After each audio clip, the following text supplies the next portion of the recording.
Hello everyone, myself Kuntesh Radadiya. I am the General Manager at STPL 3D. Welcome to Farming Now.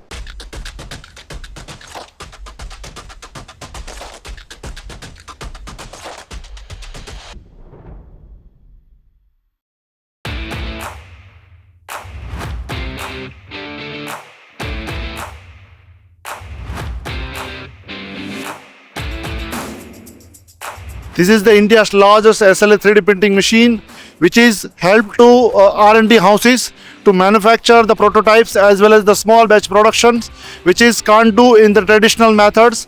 So here we can use the different kind of materials like ABS and equivalent materials for transparent parts, high temperature parts as well as the tough parts. This is our second innovations from the metal 3D printing, which can print the parts from the metal powders and print part like this. So without any tools and dies and other things, without any assemblings, we can make the parts like this. So we can make the part in the machines itself, which can create any shape of designs within few days.